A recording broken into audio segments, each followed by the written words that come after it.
Hello, my Built 5000 Nation. How's everyone doing today? Hopefully everyone's having a great day. If not, I hope it gets better from here. We are back with another Maverick Files. This one is titled Darkest Real Life Documentaries, Volume 3.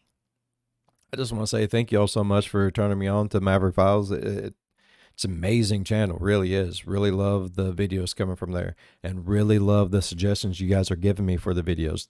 This one here was suggested by a subscriber. Yeah, if you guys have any suggestions out there and I haven't done the channel, I will try my darndest to do it. You do have to get permission sometimes. So just if there's something out there you guys want me to react to, just let me know in the comments below and I'll see what I can do. I've really enjoyed most of your all's suggestions, so hells yeah, keep it up, bruh. Let's go ahead and get into today's story. Go ahead, turn them lights down low, put on something comfy, cuddle up with someone special. Let's just get creeped the fuck out, bro.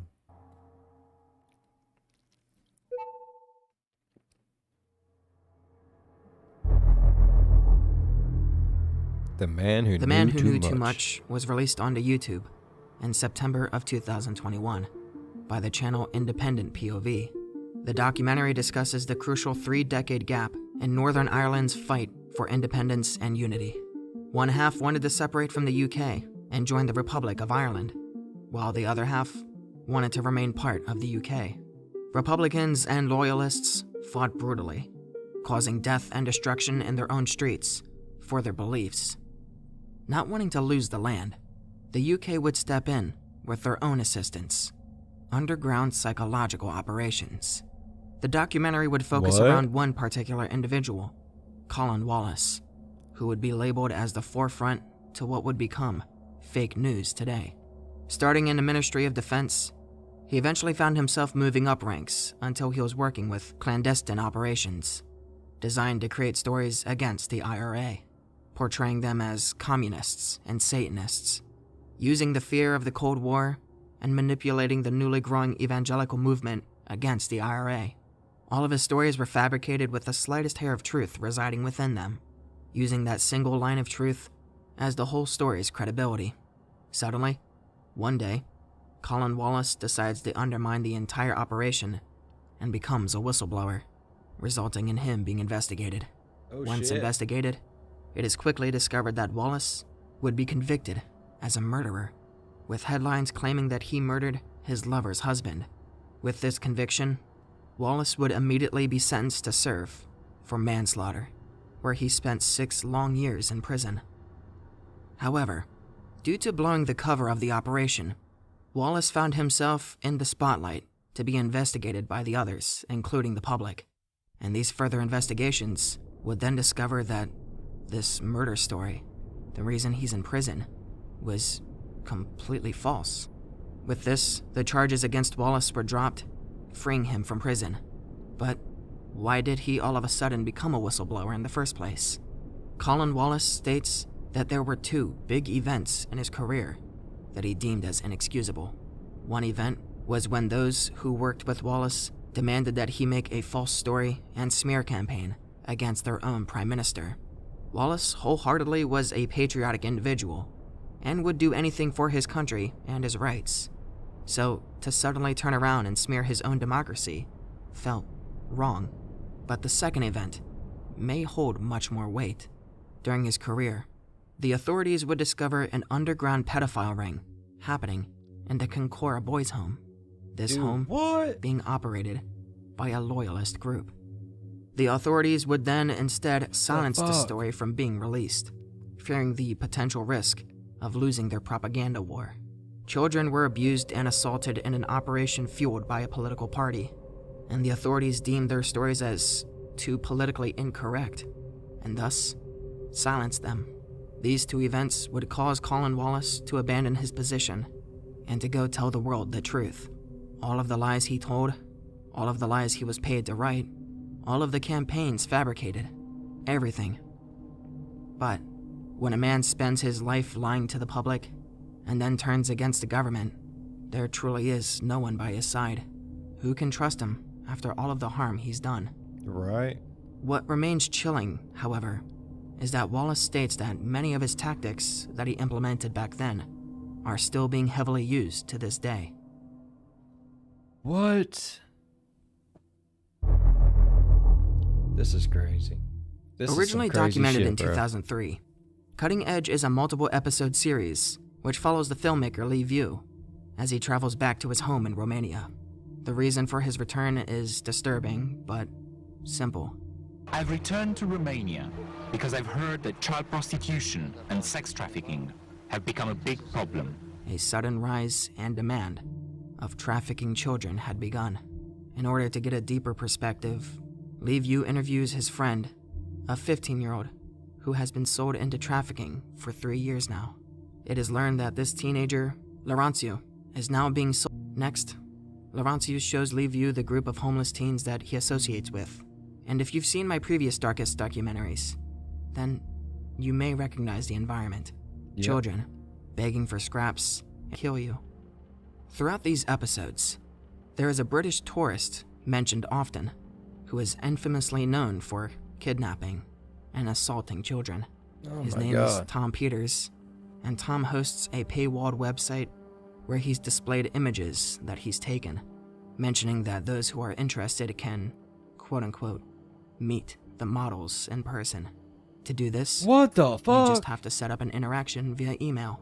Lee View sends an email disguising himself as a Western. Afterwards, Lee View goes to Italy after learning that that's where a lot of the larger elite rings operate. He hires a young girl and begins discussing everything that she knows, and discovers that the rumors are true. Young boys are being trafficked across Europe and into the United States. He secretly records himself pretending to be an Italian as he talks to a young boy. All of a sudden, the young boy's father shows up, only for us to find out that the father is the one prostituting his son.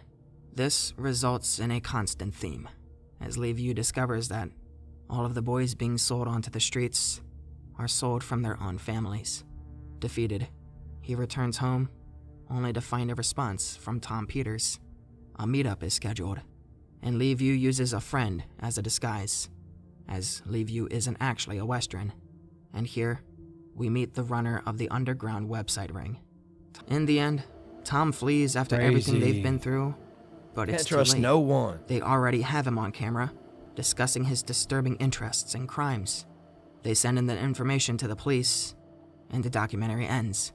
However, when I researched Tom Peters, it doesn't seem like anything came from this, with multiple sources claiming he Are was you never even serious? arrested and could still be partaking in this ring at large. This paper, in particular, discussing child exploitation, was written in 2010, 7 years after this documentary came out, and yet it too mentions that Tom Peters, quote-unquote, remains at large. That's fucking bullshit. Directed by Penny Woolcock, the film The Wet House focuses around a building that shelters the homeless and caters to their daily alcohol dependency. For 70 minutes, you are left to witness abandoned family members, addicts, and the disabled stumble around, drunkenly yelling incoherent sentences. They break into songs, they dance, they scream, they fight, they sob, and they're drunk, from sunrise to sunset. Penny lets the film mostly tell the story itself. There is no plot. There is no redemption. These are simply victims of their own addiction, given one final opportunity of warmth and shelter. Penny theorizes that the point behind the Wet House is to give these homeless people their own deathbeds, realizing that they're going to drink themselves to death despite their location. So, in the end, at least they will pass in a bed, surrounded by others, rather than in the streets, alone.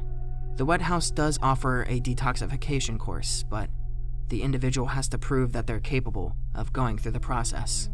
Penny would go on to write a blog about her experiences with documenting the Wet House, and I do suggest you read it, as there are some heavy-hitting remarks that she makes. My God. She discusses how many of the men are post-war veterans, left to handle their PTSD in a society that didn't even blink an eye towards veterans' mental health.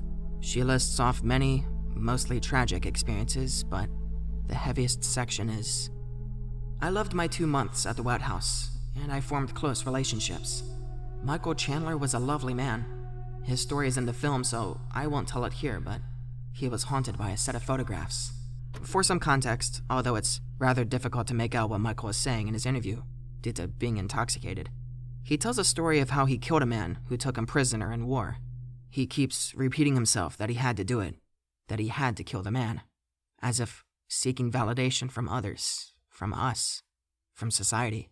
Finally, the man dies, and Michael looks through the man's pockets in hopes to find any maps or perhaps intel, but instead, he finds a wallet full of family photos, realizing that this was just another father and husband who will not be returning home. Jamie Blue, the glue sniffer, was destroyed by her habit, but there was a sweetness about her that was irresistible. Uncle Tony, the Bricky, Belfast Tommy, and Car Park George all live on inside me and in the film. They are all dead now. We left Annette on a higher note, sober and shiny, but years later, I was told that when she watched the film, she fell off the wagon, went back to the booze, and died.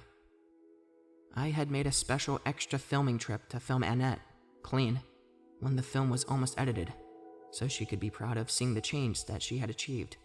If it was the film that destroyed her, what was it about seeing herself as chaotic as she had been that drew her back? There is a stone in my heart, and Annette is dead. I don't know. I thought I had been careful and fair. It goes without saying that the documentary attempts to end on a positive note, but as we already know, due to Penny's blog, this positive note is only temporary, with Annette recovering to falling back to old habits and losing her life.